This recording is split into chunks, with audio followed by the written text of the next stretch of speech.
అందరికీ నమస్తే. Bharat youth TV channel స్వాగతం. ఈ మధ్య బాగా ఒక వార్త మాత్రం బాగా పల్టీ కొట్టేస్తుంది. ఏంటంటే జనసేన ప్రతిపక్షంగా పుంజుకుంటుంది అనే మాట బాగా జనాల్లోకి వెళ్తుంది. ఎస్, అది నిజమే.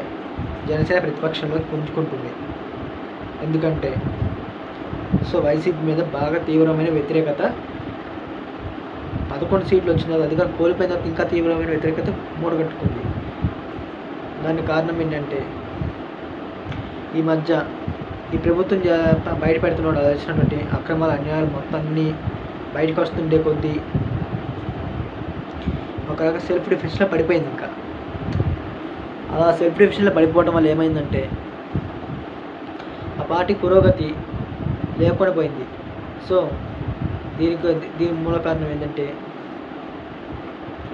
చేసినటువంటి అప్పులు, అక్రమాలు, కొన్ని కేసులు, కొన్ని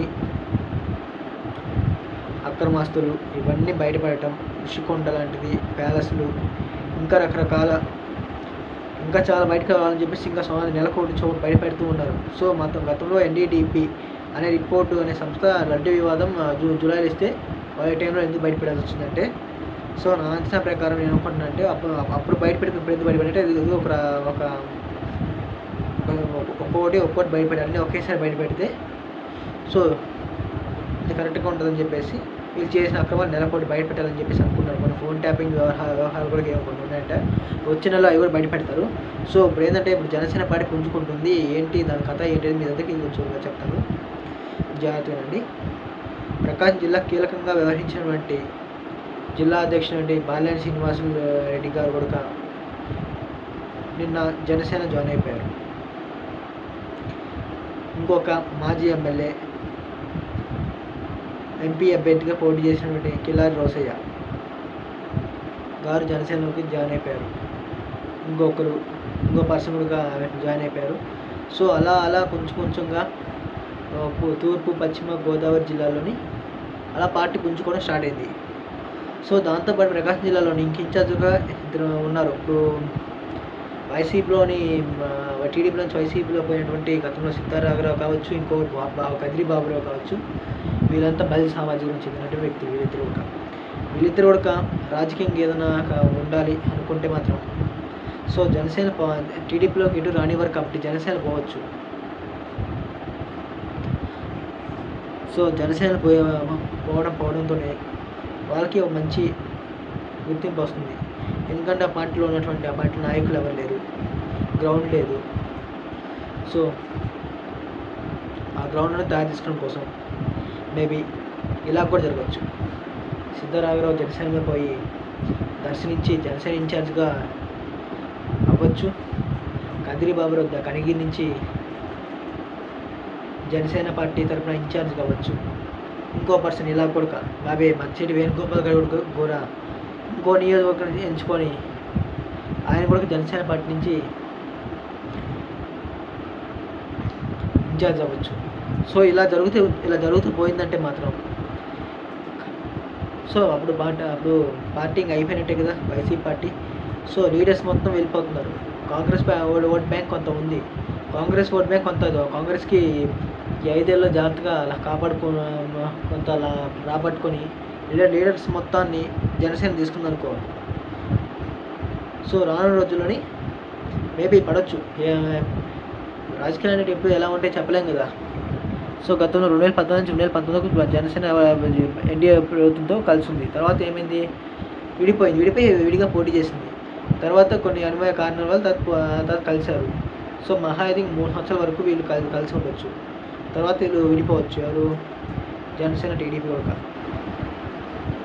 ఎందుకు చెప్తున్నానంటే మీరు చూసిన బాల్య లాంటి వ్యక్తులందరినీ పవన్ కళ్యాణ్ గారు పార్టీలో జాయిన్ చేసుకుంటున్నారు. జాయిన్ చేసుకున్న టీడీపీ కూడా ఊరుకుంటారా? ఊరుకోరు. వాళ్ళ మీద కేసులు పెట్టారు కాబట్టి వీళ్ళు కూడా ఏం చేస్తారు, రివర్స్ అవుతారు. సో పార్టీ కూడా ఎంతో కొంత డిఫెన్స్లో పడే అవకాశం ఉన్నాయి. దాంతోపాటు ఎంతో కొంత అవినీతి అక్రమం జరగకుండా ఏమి ఉండదు. ఏ ప్రభుత్వం జరగాల్సిన టీడీపీ అయినా సరే ఏదైనా సరే. సో అవినీతి అక్రమాలంటే పవన్ కళ్యాణ్ గారు ఎక్కువగా ఇష్టపడరు, అది కన్ఫర్మ్. అది జరుగుతుంటే చూసి చూడని పోలేరు. ఇవన్నీ కలగలిపి పార్టీ మీద గూఢచారులని కొంత నెగిటివ్ ఇంప్రెషన్ వస్తుంది కాబట్టి ఇతను ఎప్పుడైనా కానీ సపరేట్ అయిపోవచ్చు. అప్పటికి జనసేన పార్టీకి మంచి గ్రౌండ్ రియాలిటీ బాగా పెరిగి ఉంటుంది కాబట్టి జనసేన పార్టీ మంచి ఇదిలోకి వెళ్ళిపోవచ్చు. అప్పుడు జనసేన వర్సెస్ టీడీపీ అవ్వచ్చు. అలా జరిగినా కూడా ఆశ్చర్యం లేదు. సో ఇప్పుడు కొన్ని నియోజకవర్గాల్లోని కొంత బాగా ఇన్యాక్టివ్ అయిపోయింది.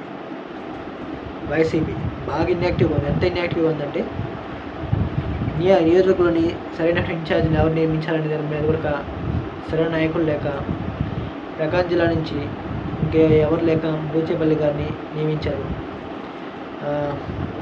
అవినాష్ రెడ్డి గారిని కడప ఇన్ఛార్జ్గా నియమించారు. కడప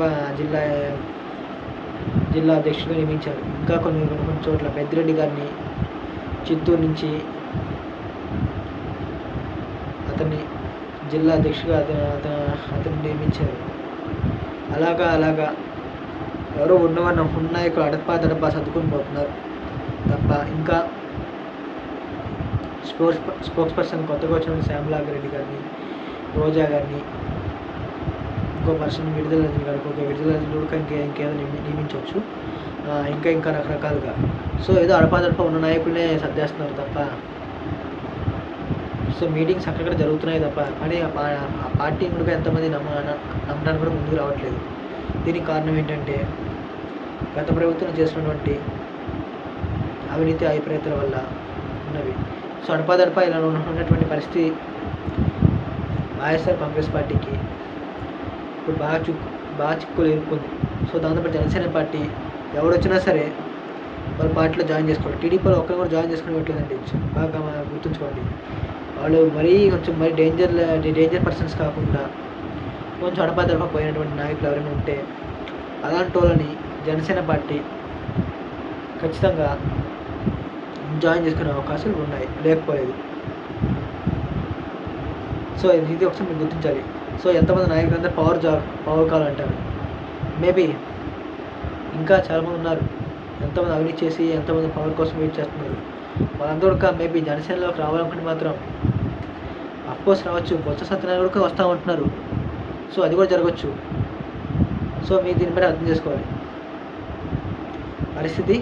ఇంకా భవిష్యత్తులో రానున్న రోజుల్లో ఎలా ఉండబోతుందో మీరు గమనించాలి.